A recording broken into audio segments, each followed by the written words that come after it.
वो समय की बात है जब सखिया मटकी में अपना गोरस दही भर के और जब बेचे जाए लगलिन तब की बात है। कैसे? आय हाय कि मटकी के ऊपर धर मटकी, अरे मटकी के ऊपर धर मटकी, मटक चली गुजरी जाना मटकी।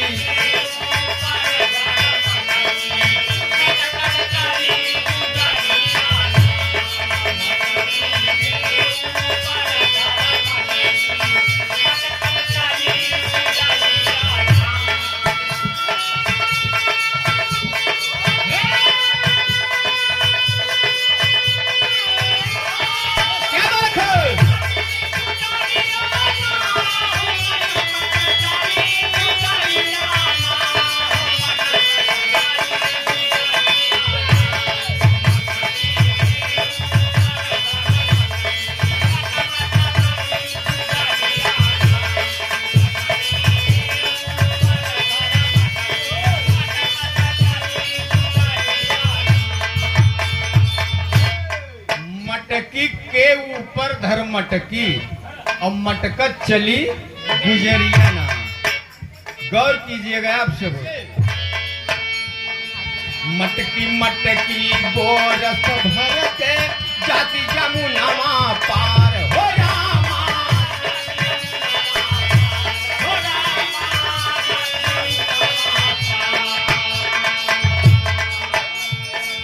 मटकी मटकी गोरस भर के सोचे कि जमुना पार चली बेच आई। और भैल काम रहिया धारे हम सब भटकी, रहिया धारे हम सब भटकी, मटक चली गुजरिया ना। रहिया धारे हम सब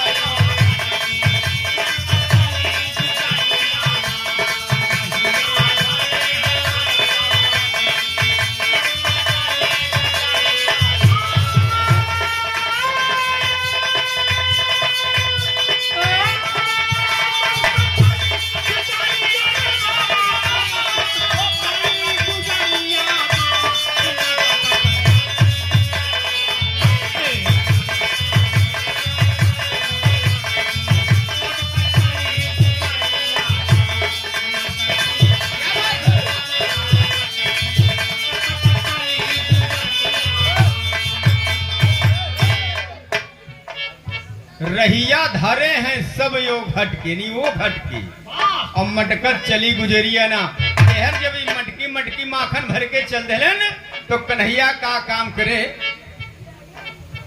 अपन एक नाव तैयार करे। नाव जे का कहते हैं, नाव तैयार करके वही घाटे पर जाए के लगाए दिलन। और जो घाट पर नाव लगाए दिलन तो भैल का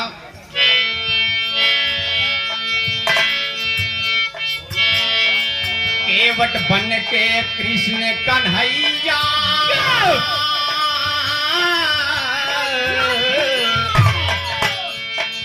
केवट बन के कृष्ण कन्हैया, नैया लिए तैयार हो रामा,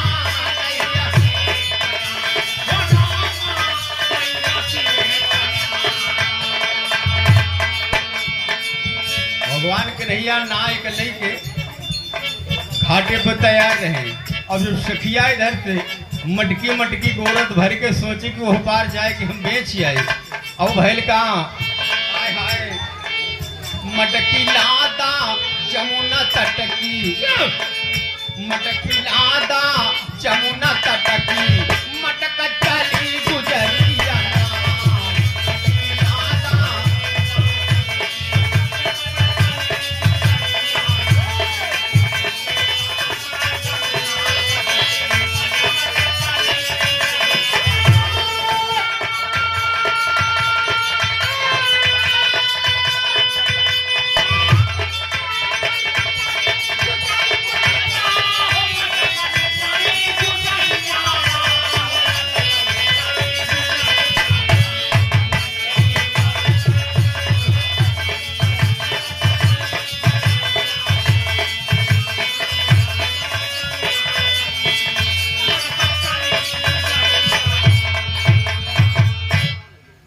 सम्मानित भैया चंद्रशेखर पटेल जी, आप यहीं की धरती से आपकी ओर से 21 रुपया भैया को प्रणाम हो।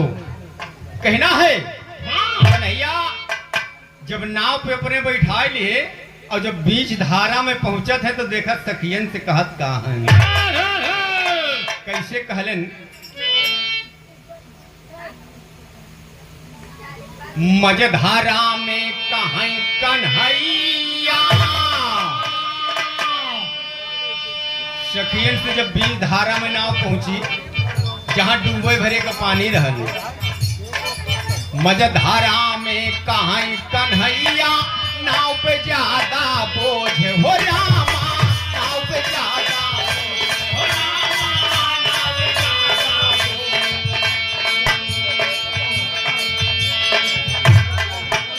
कन्हैया कहीं बतावा कहाँ सब भर के लादे हवा।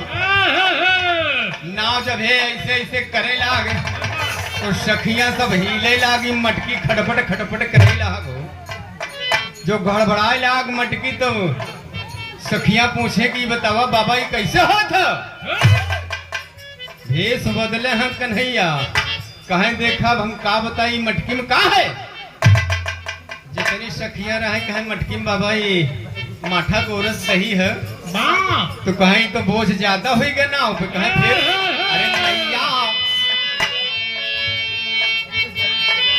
नैया यापन तब करवट की, नैया यापन तब करवट की, मटक चली गुजरिया ना, नैया यापन तब करवट की, मटक चली गुजरिया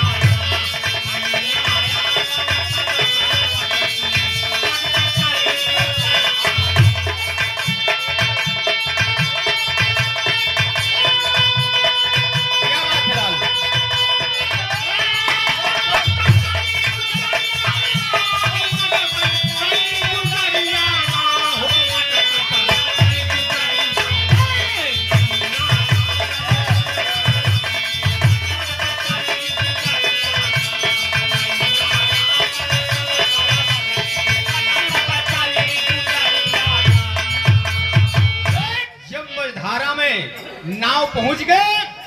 जब करवट करे लाग डूबे लाग नाव तो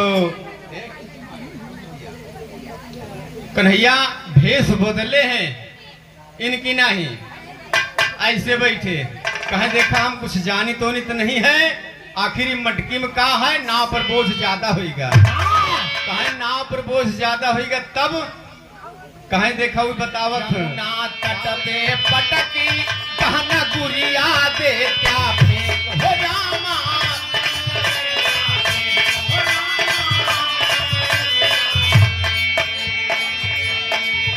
कन्हैया कहा सुना एक कई रास्ता बाई बीच धारा में, कहे कवन कहे जाऊ अटकी मटकी ली है हम एक सब जमुना में फेंक दिया।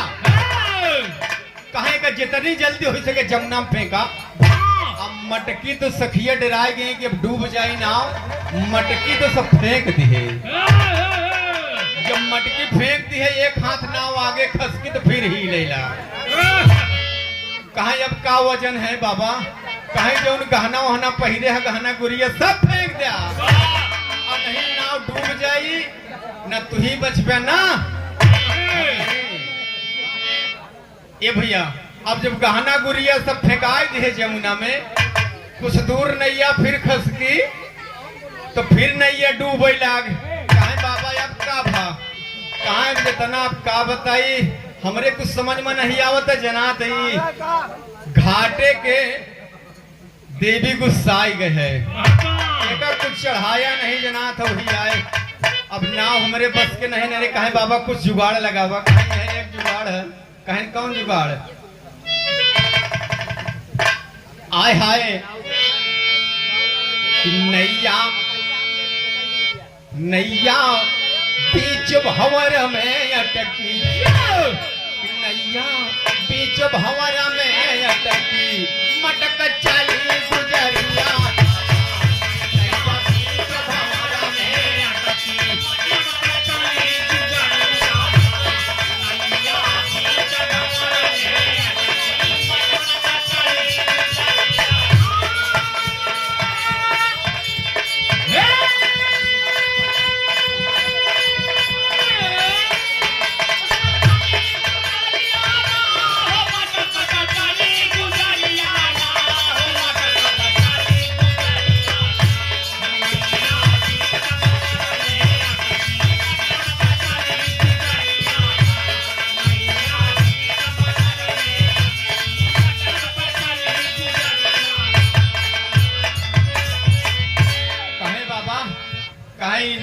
बची ना का हुई वह कन्हैया फिर बतावत हैं का बतावत हैं कि लहंगा साड़ी खोल के फेंका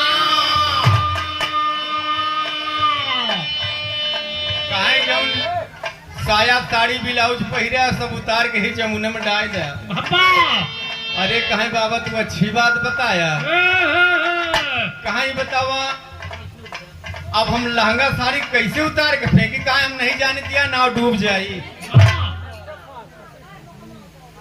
अब सखियां पड़ गई चक्कर में कहे देखा अब कन्हैया बिल्कुल बुढ़वा के रूप धारण किए हैं एक तो डंडा धरे बैठा है हाय लहंगा साड़ी खोल के फेंका लहंगा साड़ी खोल के फेंका नहीं तो डूबी नाव ओ रामा नहीं तो डूबी नाव ओ रामा नहीं तो डूबी नाव जब इतनी बात कन्हैया कहे तो राधा ललिता सतभामा जो जितनी रहे सखिया एक दूसरे को कहें कस कहें खस सखिया कर सब सनकी मटकी एक दूसरे के आँखी से सारा सखिया करत हैं और सखिया कर सब सनकी मटकी सखिया कर सब सनकी मटकी मटक चली गुजरिया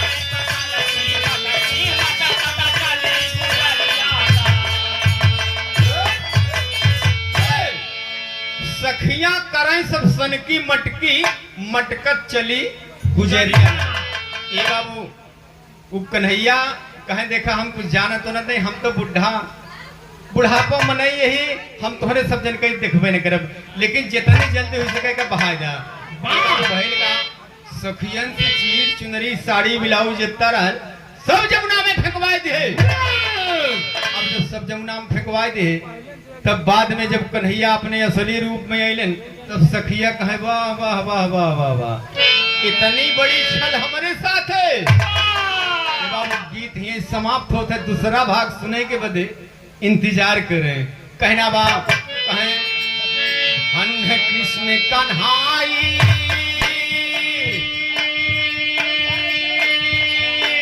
तूने लीला जब दिखाई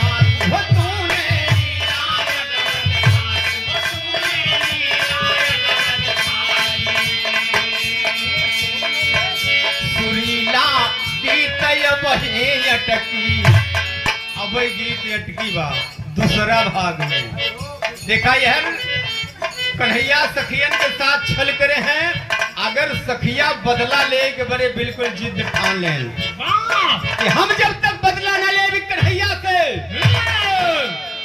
तब तक हम मानव ना ई भाग देखे के बड़े थोड़ से इंतजार करिए सुने के बदले कहना क्या है लीला के गीत वही अटकी मटक चली